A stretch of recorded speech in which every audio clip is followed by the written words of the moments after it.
Welcome to BBC News Now. We begin with the breaking news that Iran's supreme leader has appeared on state television claiming victory over Israel and downplaying the impact of US airstrikes on his country's nuclear program. It's the first time Ayatollah Ali Khamenei has appeared in public since the ceasefire halted days of missile and airstrikes between the two countries. And with me here in the studio is Siavash Ardalan from BBC Persian, part of BBC World Service.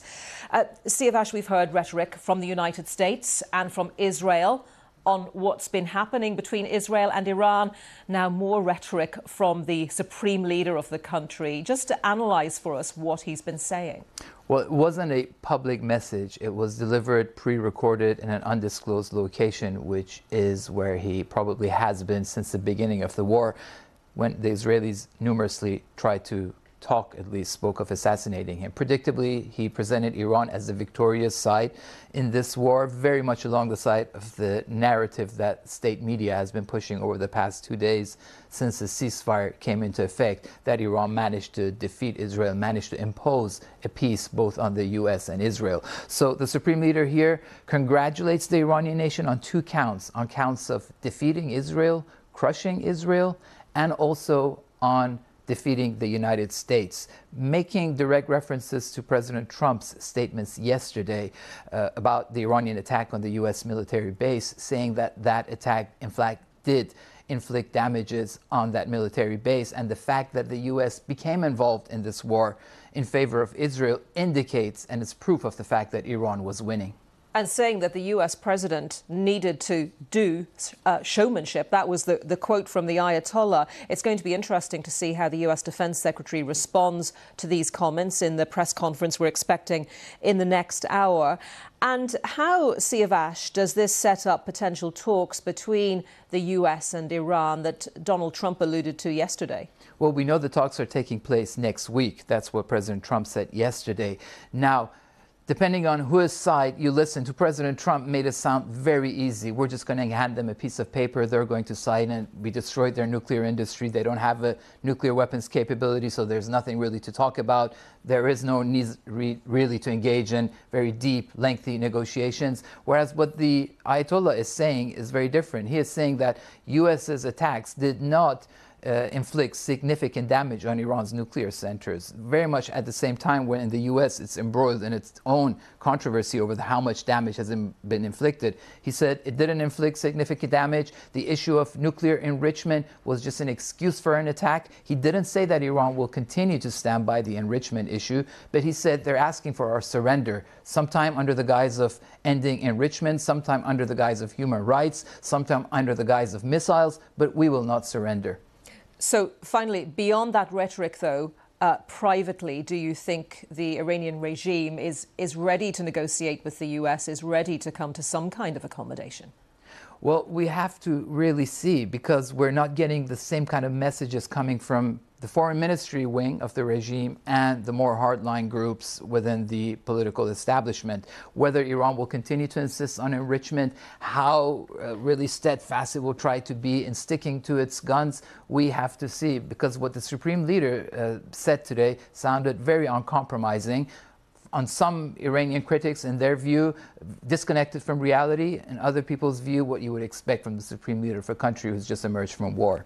OK. Siavash, really good to get your analysis. Siavash Ardalan from BBC Persian. Well, let's discuss this further now and cross live to my colleague Mark Lowen, who is in Tel Aviv. Mark.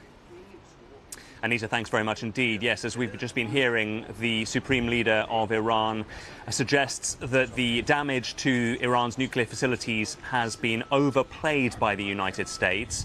That goes in contradiction to the words of America's top intelligence official, the CIA Director John Ratcliffe, who came out with an assessment saying that Iran's facilities had been severely damaged and its nuclear program set back by several years, but he fell short of saying that it had been completely destroyed.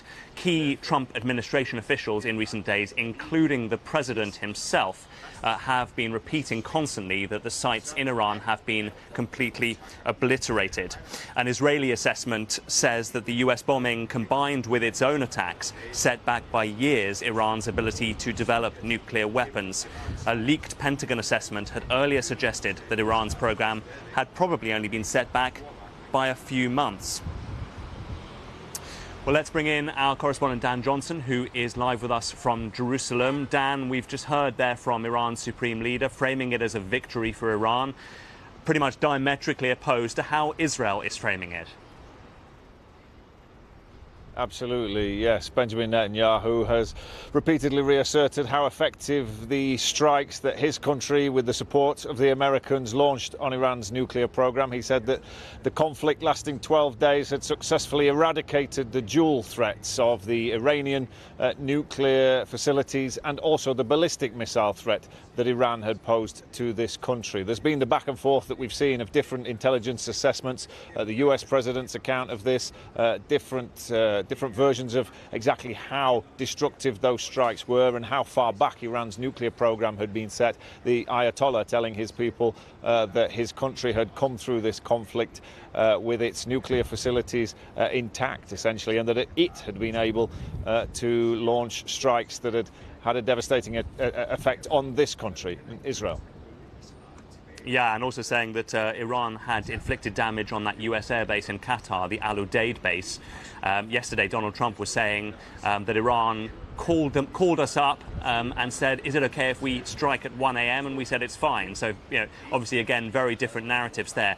Meanwhile, Dan, just give us the latest on a rather unusual intervention by Donald Trump into Benjamin Netanyahu's legal woes here in Israel.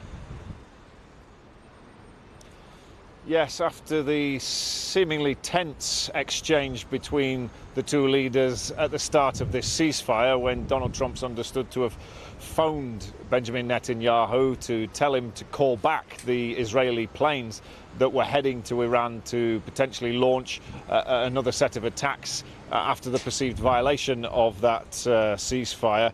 The US president seems to be trying to rebuild his relationship with Benjamin Netanyahu and indeed to intervene in the court case that Benjamin Netanyahu's been involved in for many months, if not years now. Quite an extraordinary posting on Donald Trump's Truth Social network, calling Benjamin Netanyahu a great wartime prime minister, a warrior who's facing a ridiculous witch hunt. He says that they went through hell together and that Benjamin Netanyahu could not have been better, sharper or stronger. He's again reiterated the elimination of Iran's nuclear weapons and that they've been fighting for the survival of Israel. He says he's just found out that Netanyahu's going to be summoned to court again next week in that trial where Benjamin Netanyahu's accused of corruption.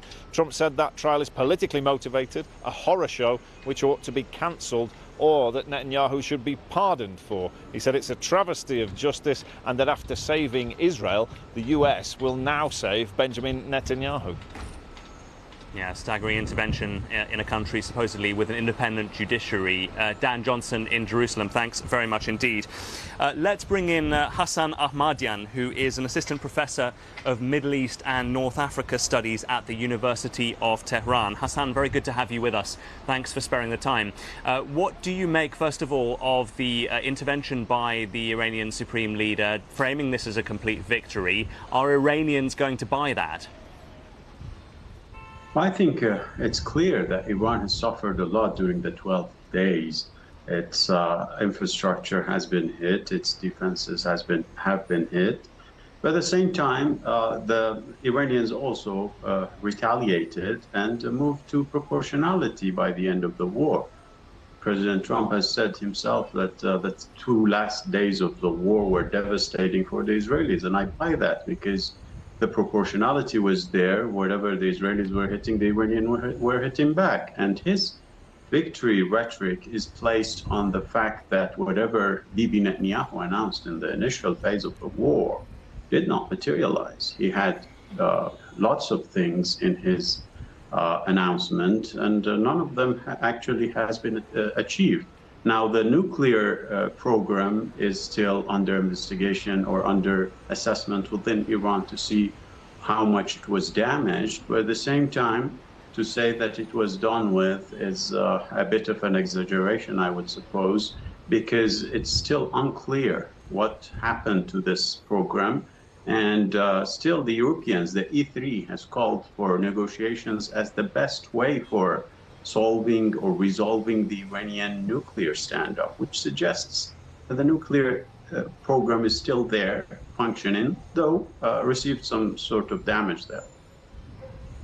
Well, given that, Hassan, a very interesting line also coming through this morning. The parliamentary bill to suspend Iran's cooperation with the new UN nuclear watchdog, the International Atomic Energy Agency, has been ratified by the Guardian Council, apparently, in Iran. That's the panel of clerics and jurists who vet legislation. If that is going to go through, could that scupper any hopes of further talks between the US and Iran? Donald Trump said yesterday that they were going to meet again next week. But if Iran is going to pull out of cooperation with the UN nuclear watchdog, what incentive is there for any more talks on the nuclear program? I think these are two separate issues. The Iran-IAEA cooperation happens under the Nuclear Non-Proliferation Treaty, which Iran is party to. But the Iranians were surprised to see their country and their nuclear infrastructure being attacked by two nuclear powers, one in the region and one international. Their nuclear infrastructure that were under IAEA supervision were attacked. And the IAEA did not even issue a statement of condemnation, which is against the treaty, basically. So the Iranians saw the last announcement by the IAEA as an excuse that was used for a war to be waged on Iran, and they are not willing to continue cooperating with it because it's not providing Iran with its rights within the treaty, whereas it's asking a lot. Hassan Ahmadian, I'm going to have to jump in. We're running out of time. Thanks very much indeed for your thoughts. You're watching BBC News. Much more coming up.